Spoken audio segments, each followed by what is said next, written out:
City leaders hope a proposed 1-cent sales tax will generate more revenue for street repairs. Plainview is asking voters for a $41 million bond package. And the Ardmore High School art teacher just got $500 for a new lesson. All of this and more on This Week in Ardmore from Ardmore Leader.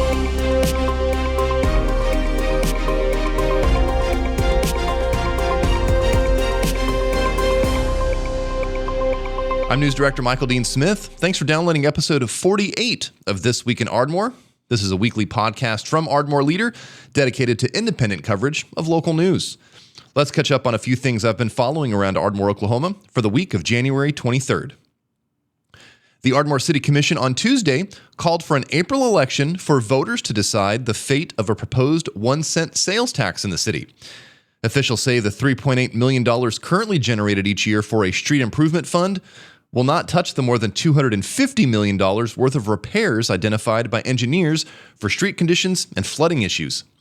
If that tax is approved, the proposed sales tax increase would generate about $80 million over the next 10 years. That proposal will appear on the April 7th ballot. Plainview Schools is asking voters to approve 2 bond issues totaling more than $41 million for vehicle purchases and campus upgrades across the district. The Plainview School Board on Wednesday voted to call for the election as previous bonds are ending, meaning that the proposed bond issue is not expected to increase property taxes. The district's superintendent tells me that the largest bond issue will update roofing at multiple campuses and will also see additional classrooms added to the high school and middle school. A second bond proposal looks to replace 5 buses from the district's fleet. That Plainview bond proposal will also appear on the April 7th ballot. A winter storm threatening most of the Great Plains to the East Coast to the Deep South has bread aisles and Ardmore grocery stores empty. While forecasts this week have changed nearly every day, meteorologists still expect sub-freezing temperatures and icing conditions to dominate this weekend. By Thursday, area grocery stores were seeing shortages of some staples like milk and bread, while other stores were seeing a run on propane tanks. Area schools also had to alter their schedules on Friday as dangerous conditions were expected to begin throughout the day. Plainview schools made the decision to close on Friday, while Ardmore schools transitioned to virtual learning for the day. That winter storm also has utility crews on standby across the area. A fleet of utility vehicles was seen at a hotel on Rockford Road up on Friday morning, while even more trucks were being staged at Noble Stadium early on Friday. A connecting road will be built between a Northwest Ardmore neighborhood and Veterans Boulevard. The Ardmore City Commission on Tuesday approved an agreement with the Chickasaw Nation to extend Harris Street Northwest northward from Locust Street to Veterans Boulevard, there at the traffic signal for the Ardmore High School. According to a copy of that agreement, the Chickasaw Nation will engineer and build the road and associated walking path, while the city of Ardmore will be responsible for acquiring rights of way. Assistant City Manager Sean Guerin told commissioners this week that the city has already been working with a property owner to acquire that necessary land. A lawsuit filed by a former Ardmore police officer has been settled. Court records from last week indicate U.S. District Judge Ronald White dismissed the lawsuit after a court-ordered settlement conference between the city and a former police officer last week. The officer claimed racial discrimination against the police department after his 2023 termination, while the city argued in court records that the former officer was fired for his behavior and for damaging city property. Minutes of that settlement conference held last week do remain confidential. Several members of the Ardmore Police Department were recognized this week for their work investigating an alleged burglary and alleged kidnapping. Police Chief David Hauser on Tuesday thanked officers Colby Copeland and Lindsay Cantwell, along with Sergeant Jasper Long, for their work investigating a reported kidnapping out of Ada last month. 8 other members of the police department were recognized during Tuesday's City Commission meeting for their work investigating a reported burglary at the Great Plains Capota dealership last month.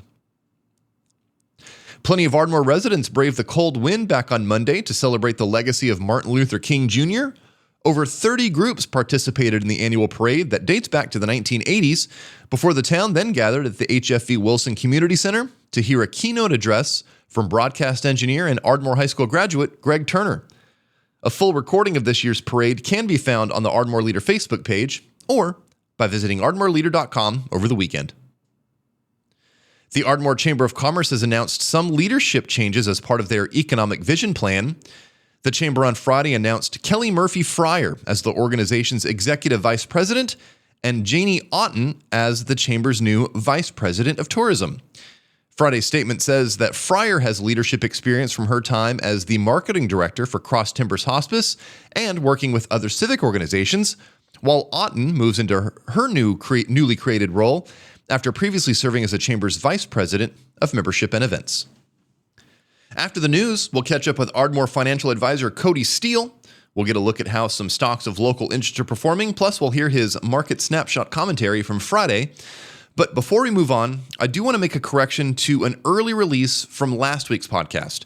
I had erroneously reported some details about this week's special meeting of the Ardmore City Schools Board of Education. Board members on Thursday considered the sale of bonds left over from a previous bond issue, and they were not considering any new bond issues. The podcast and the associated show notes were corrected on Saturday, and I do sincerely apologize for that error. But with that said, that's the headlines. Now let's really get into the details of what happened this week in Ardmore for the week of January 23rd, 2026. Voters in Ardmore will now decide if a 1-cent sales tax increase is worth adding an estimated $80 million to spend on the city's aging street and stormwater drainage infrastructure. The proposal comes after years of city leaders working to identify where work should be done across town and how to pay for it.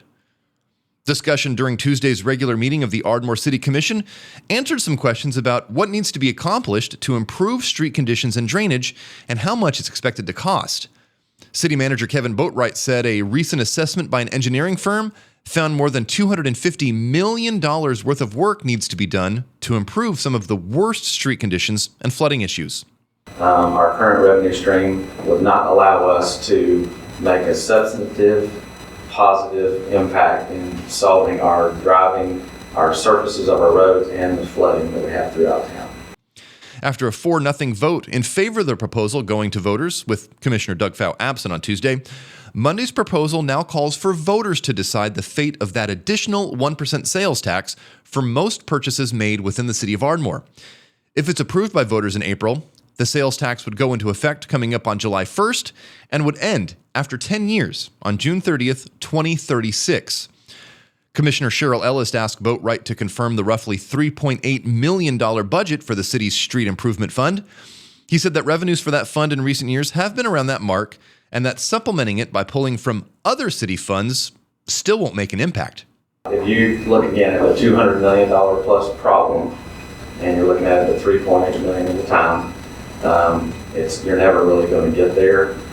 We do have availability, as you know, due to some infrastructure through our gas tax.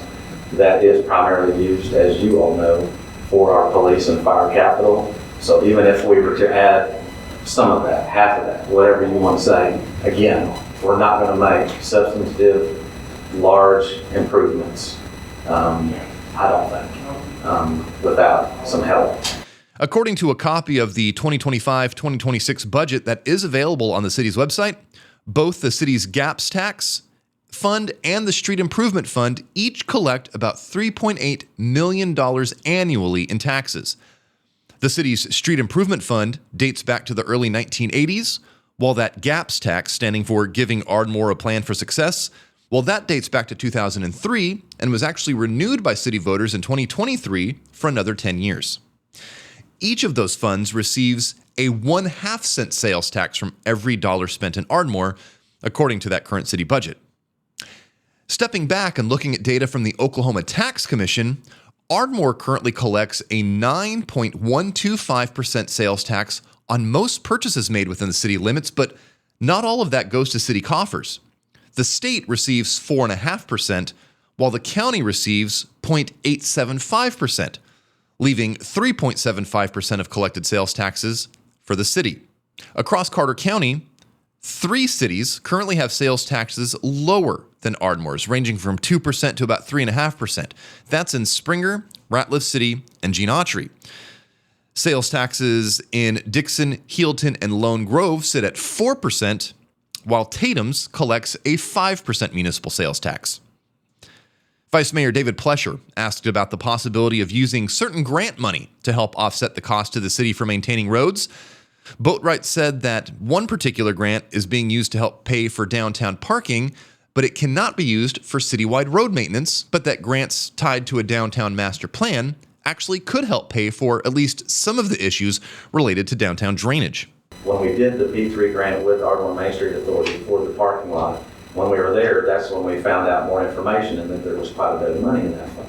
So we have started the process. We have Kevin Norris himself has spoken several times with the people at the Department of Commerce. That will be specifically geared for infrastructure, water, sewer, and stormwater downtown. And that was part of the master plan that was done.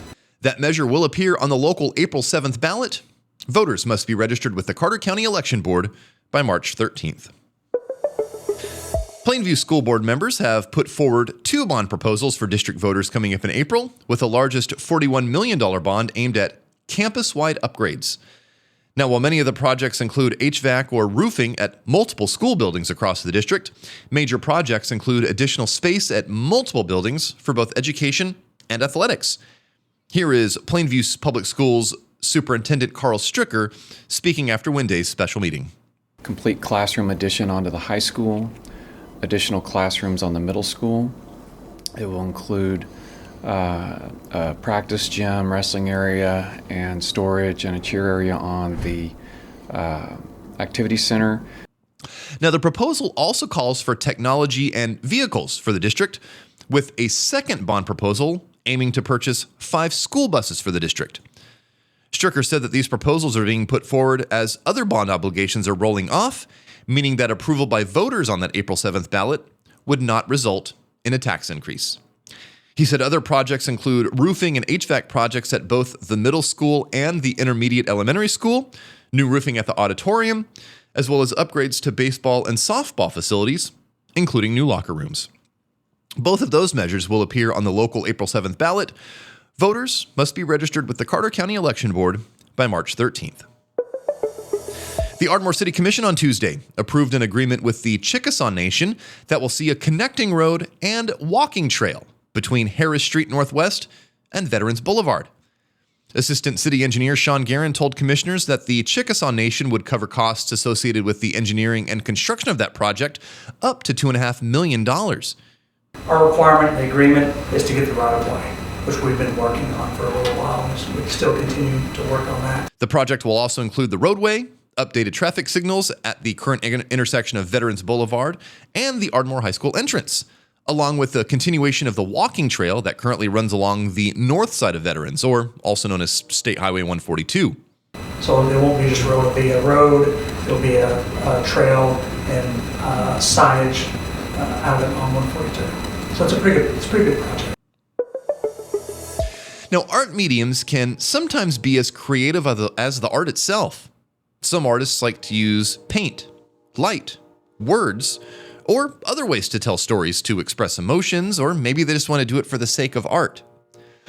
Over at Ardmore High School, their art teacher, Alyssa Emery, she studied art throughout college and continues as an artist today by teaching local students since 2022. Back on Thursday, Emery was awarded the Project Leader Award for January and received a $500 Visa gift card from Ardmore Leader to teach her students a different type of art medium. In her proposal, Emery said that traditional lithography is a method of printing originally based on the immiscibility of oil and water created on a block of stone. She says kitchen lithography works by using an oil-based marker on aluminum foil to create a design, which is then etched with a carbonated drink like cola to make the non-greased areas receptive to water. She goes on to say that an oil-based ink is then applied and then it sticks to the grease while being repelled by the water, allowing the design to be printed onto paper by hand or using a press. Emery plans to use this Project Leader Award to purchase an abundance of the items needed to begin teaching students about kitchen lithography, something she thinks is a blend of both art and science. Here's Emery speaking to me on Thursday. My high school art teacher actually did a project with us one time, and it just really piqued my interest. And as I was taking my praxis test, I had to learn more about different art forms, and I really dove into lithography. And it just looked really amazing, and there's so many different forms and avenues to go about it. And I just think it would be really fun and interesting for the kids to try something a little bit different besides just like, we're just going to draw this one little thing. Like, Ardmore Leader chose her project because of its unique approach to teaching an art form that dates back to the 18th century using household items rather than dangerous chemicals. Ardmore Leader, we believe her idea will not only give students firsthand knowledge about a very popular art medium, but her project also offers some cross-curriculum opportunities for her students. I want to do more projects where they're getting hands-on and even experiencing some of the cross-curricular, like it's kind of science, or we're actually learning a little bit of math for some of these different projects. Now, teachers across the Ardmore City Schools District during the 2025-2026 school year can submit up to 500 words describing what they would do with a $500 Visa gift card to improve their classrooms and help their students succeed. Each month through the rest of the school year, Ardmore Leader will then choose the top project proposal and then award that teacher with a $500 Visa gift card. Hey, do you have any good news you want Ardmore to know about? Did you know we can feature your announcements either online, in print, or on the podcast completely for free? Visit ardmoreleader.com and then check out the announcements page to submit your birth, engagement, or anniversary announcements. For right now, let's catch up with Ardmore financial advisor Cody Steele to hear how some stocks of local interest are performing, and we'll get his Edward Jones market snapshot commentary from Friday afternoon. This is financial advisor Cody Steele from Edward Jones, bringing the daily financial market report. Major equity indexes were mixed after a two-day relief rally as concerns around Greenland headlines faded. Shares of Intel declined almost 17% today after the company issued softer guidance tied to ongoing manufacturing challenges. For the week, stocks posted a modest decline, though energy and materials outperformed, and the trend towards broader market leadership remained intact. Small caps, value-styled equities, and precious metals continue to attract increased investor interest. But today, the mega-cap tech stocks advanced ahead of earnings. Elsewhere, West Texas Intermediate crude finished higher at $61 a barrel, while government bond yields and the U.S. dollar declined. With trade threats over Greenland now lifted, attention turns back to corporate profits, as one-third of S&P 500 companies prepare to report fourth-quarter results. This week includes four of the Magnificent Seven, Meta, Microsoft, Tesla, and Apple, and roughly half of the tech sector, which has lagged year-to-date as market leadership has broadened. The S&P 500 is expected to deliver its 10th straight quarter of year-over-year earnings growth, with fourth-quarter profits projected to rise about 8%. Encouragingly, the outlook continues to firm. Over the past 6 months, 2026 consensus earning expectations have been revised higher, now pointing to nearly 15% earnings per share growth over 2025, with all 11 sectors contributing.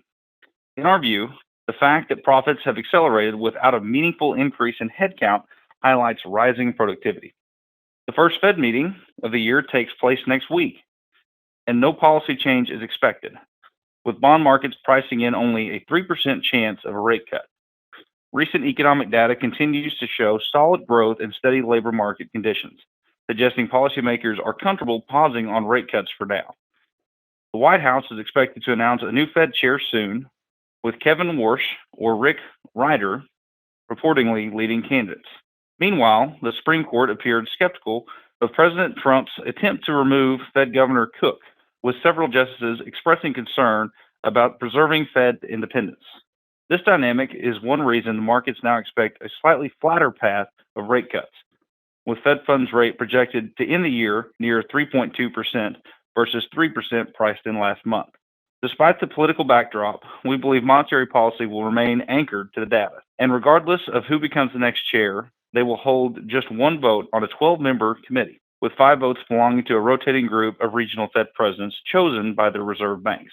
These structural safeguards limit the ability of any one individual to materially shift policy stance. Today, U.S. equities closed higher.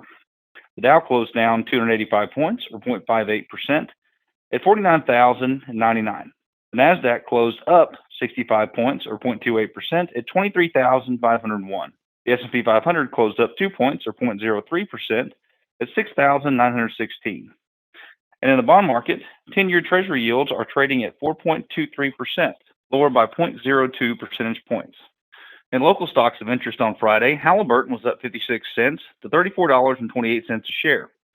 ExxonMobil was up $1.31 to $134.95 a share. Walmart was down 13 cents to $117.73 a share. Albertsons was up 2 cents to $17.06 a share. Dollar General was up $2.32 to $146.92 a share. Dollar Tree was up $2.15 to $128.92 a share. Best Buy was down 1 cent to $67.04 a share. OG&E was down 49 cents to $42.69 a share. And lastly, Ollie's was up $1.21 to $113.13 a share. In commodity markets, the price of crude oil was up $1.81 or 3.05%, at $61.20 a barrel. And the spot price of gold was up $68.10 or 1.39% to $4,982 an ounce. This has been today's financial market report brought to you by Edward Jones and financial advisor Cody Steele, member SIPC, serving individual investors with personalized attention and financial advice at 333 West Main Street, Suite 275 in Ardmore, Oklahoma. If you would like additional information, please contact me at 580-223-3870. Daily commentary is also located on our website at edwardjones.com. Does your group or organization have a public event coming up? Every episode of This Week in Ardmore wraps up with the schedule to give listeners an idea of a few things happening around town. Email your event details to connect@ardmoreleader.com or give me a call at 319-9688 and tell me all about it. Thank you for downloading episode 48 of This Week in Ardmore. This is our area's original weekly news and public affairs podcast from Ardmore's only locally owned newsroom, Ardmore Leader. Now, you've heard about our weekly printed newsletter that we distribute to restaurants and waiting rooms around town, but if you can't find it, you're good. You can actually have a digital copy of the newsletter sent directly to your email every Friday. Check out the website, ardmoreleader.com, and then scroll to the bottom of the homepage and get signed up for free. Make sure you're following us online too. You've obviously found the podcast, so make sure you're subscribed.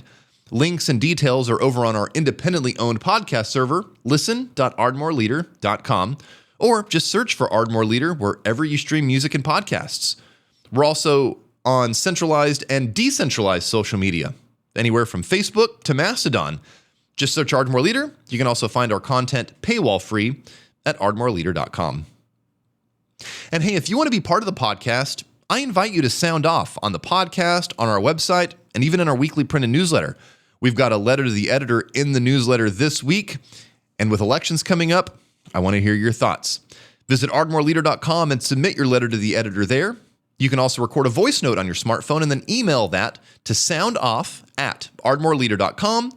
If you record a voice note, please keep it under 60 seconds and make sure you include your full name in that email so you can stand behind your statements.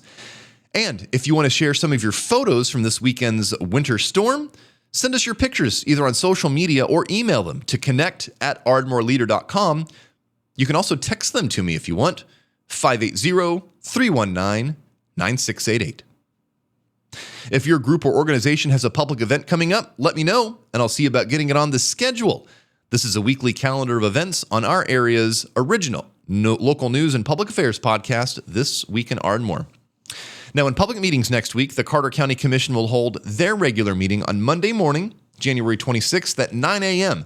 at the County Administration Building there on the corner of A Street and Broadway in downtown Ardmore. That agenda is available on the county's website right now, cartercountyok.us. Our Blood Institute is facing a blood shortage in the area, and they're going to be holding a blood drive at the Ardmore Public Library next week. The Our Blood Institute Bloodmobile will be at the library parking lot coming up on Monday, January 26th from 10 a.m. until 1 p.m. Donors can receive a free Give Hope t-shirt for their contribution.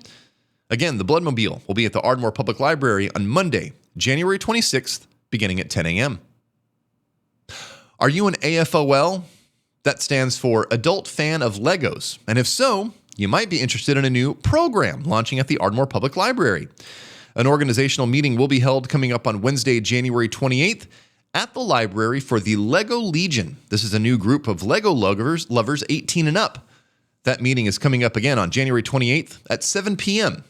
For more information, you can get in touch with either Allie or Lynette at 223-8290. Area women who are interested in joining a worldwide social organization are invited to learn more about the Red Hat Society next week. The group is trying to revive its Ardmore organization and invites area women to a meet and greet at the Ardmore Public Library coming up on Saturday, January 31st.